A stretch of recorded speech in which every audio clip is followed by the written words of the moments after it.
Today is 6 January 2020. In this video I talk about my 3 favorite VR games. 25 years ago, when I was 16 years old, I got my first VR experience. This was with a virtuality gaming machine. It was brief but entertaining. I mostly forgot about VR after that. I live in a rich country, the Netherlands, and I do consider myself fortunate that I was able to pre-order an HTC Vive VR headset in February 2016.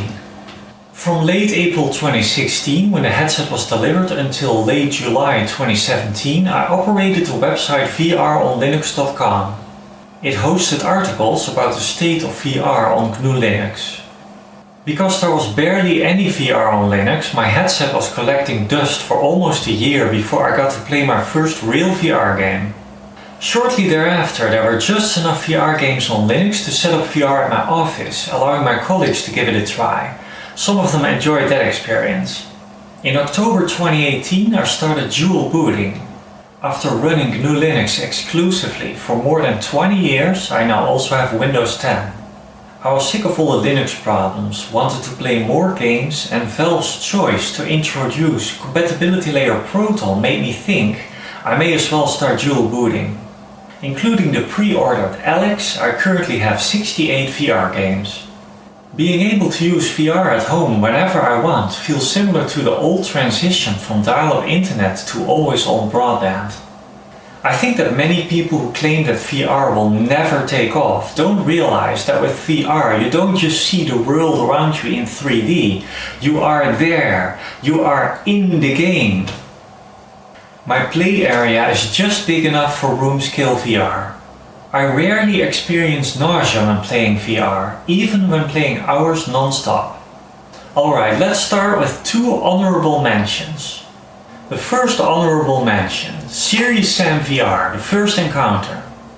This first-person shooter was my first proper modern VR experience. It was a great first experience, having enemies run up to you, looking and shooting around corners, dual-wielding miniguns, haptic feedback, and near endless amounts of enemies. It's fun. The second honorable mention, VR Kanojo. This is a first-person erotic simulation game. It allows the player to interact with a Japanese girl. Not just intimacy, the player can engage in virtual sex through explicit sexual scenarios. The game's exact controls are difficult to figure out at first, but it is well made, polished, and it delivers. It does well what it sets out to do. It has limited content and little replay value, but it gives a glimpse into the future. Virtual sex with virtual characters is totally going to be a thing.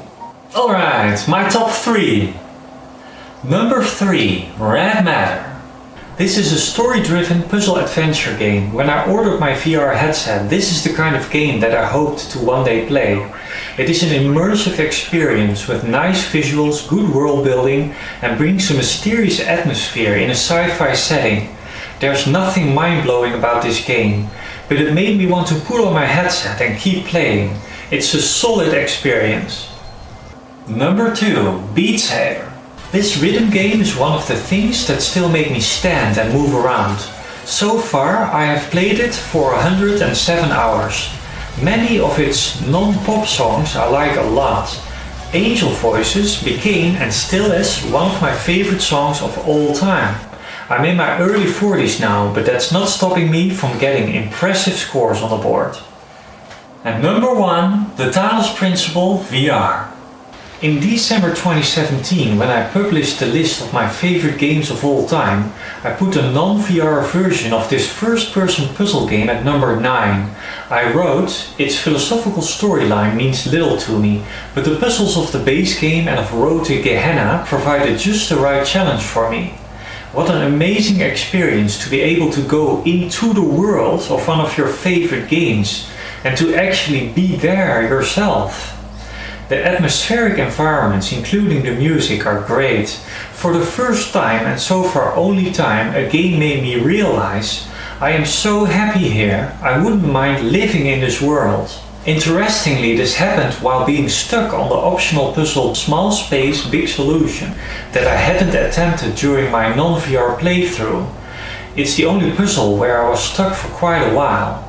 I did eventually solve the puzzle unaided, but the feeling of being challenged in such a wonderful, serene setting, I've rarely been more at peace. Those are my 3 favorite VR games. If you are considering buying a VR headset, wait until you can afford one that can track your position in space. For example, a second-hand Vive or Oculus Quest.